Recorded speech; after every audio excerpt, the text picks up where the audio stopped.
Muy buenos días, jóvenes estudiantes. En la sesión número 10 del curso de Ciencia, Tecnología y Salud, vamos a tocar el tema de la nutrición de las plantas. Como todos los seres vivos, las plantas necesitan alimentarse, haciéndolo principalmente mediante sus raíces y recibiendo la luz del sol. Pero ¿se han preguntado alguna vez cómo funciona exactamente el proceso de nutrición de las plantas? ¿Cómo se alimentan dichas plantas y qué necesitan para crecer y desarrollarse? Estemos atentos para poder comprender este hermoso proceso. Las plantas fabrican su propio alimento, por tanto, no necesitan alimentarse de otros seres vivos. La alimentación de las plantas comprende tres etapas: tomar sustancia del suelo y del aire, transformar estas sustancias en alimento y repartir el alimento por toda la planta.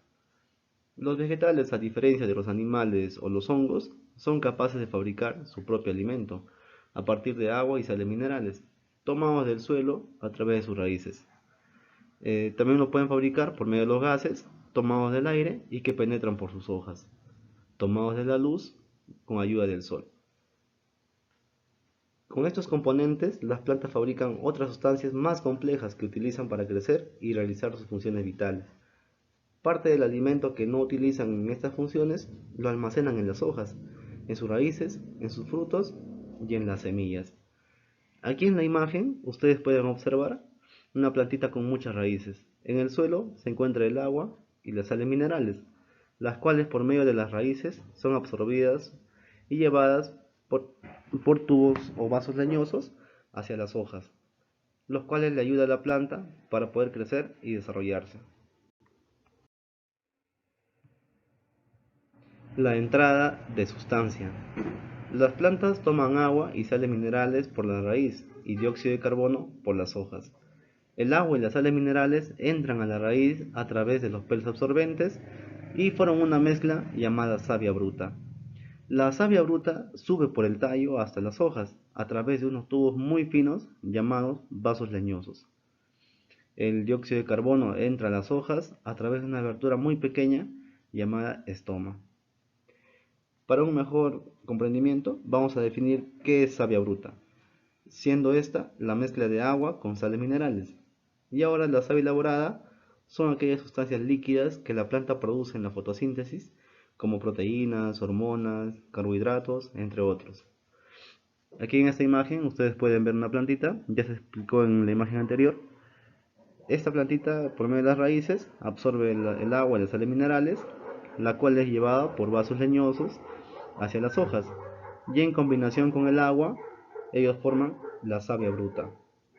Ahora, ya teniendo los componentes adecuados, agua, sales minerales, agua de la planta más dióxido de carbono, ellos con ayuda de la luz forman la savia elaborada. Respiración de las plantas. ¿Cómo respiran las plantas?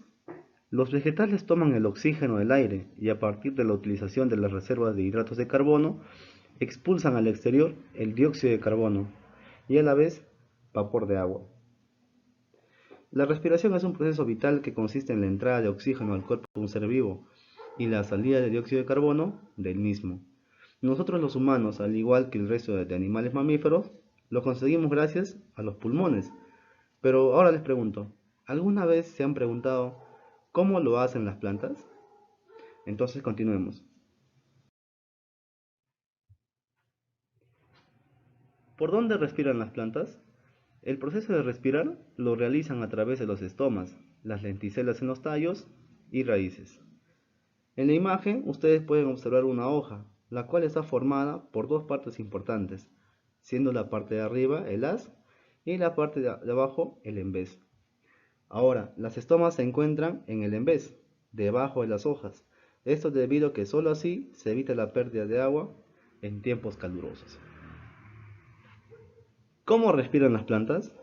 La respiración en las plantas sería una especie de proceso contrario al de la fotosíntesis, y es que en la fotosíntesis la planta obtiene dióxido de carbono y expulsa oxígeno, mientras que en la respiración la planta toma oxígeno y desprende dióxido de carbono. La respiración de estos seres vivos produce la denominada transpiración o pérdida del agua. Cuando falta agua en la atmósfera, estas especies tienen la capacidad de cerrar las estomas para no perder el líquido elemento. Aquí en la imagen ustedes pueden observar una vista microscópica de las aberturas en el envés de las hojas, que son llamadas.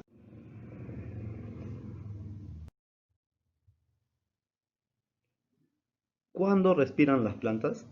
Los vegetales realizan la fotosíntesis por el día y respiran por la noche. Sin embargo, durante este periodo solo desprenden dióxido de carbono, por lo que no se recomienda que durmamos con una planta muy cerca. Entonces, podemos decir que tener plantas en una habitación mientras estamos durmiendo no es muy recomendable, ya que nos roban el oxígeno y emiten CO2, siendo este perjudicial para la salud cuando no hay un balance adecuado.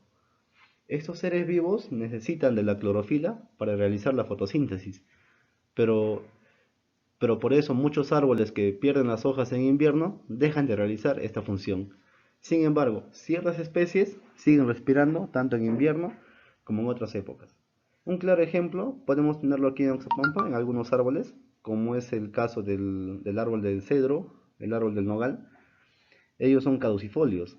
En épocas de invierno se les cae todas sus hojas, dificultándole el proceso de respiración. La fotosíntesis.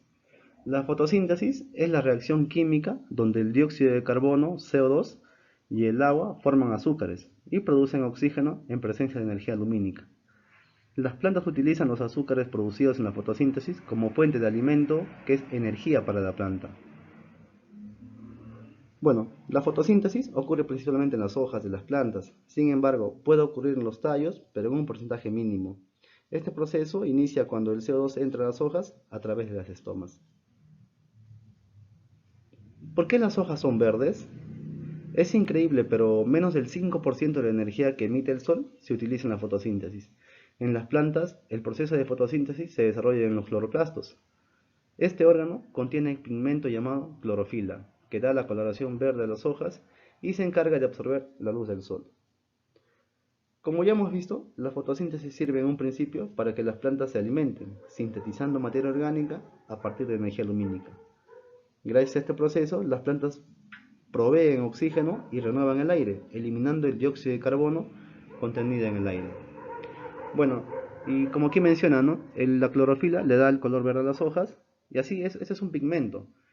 También podemos encontrar otros tipos de pigmentos, como es en el tomate, el color rojo.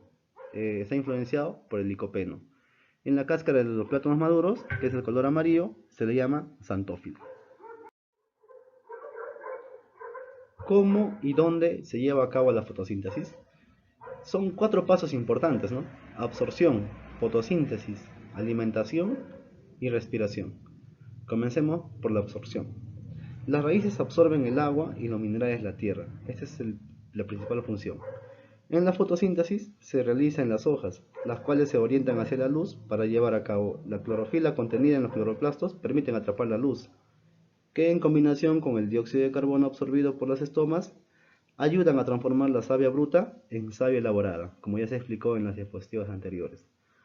La alimentación, durante este proceso se produce el oxígeno, el cual es expulsado por las hojas.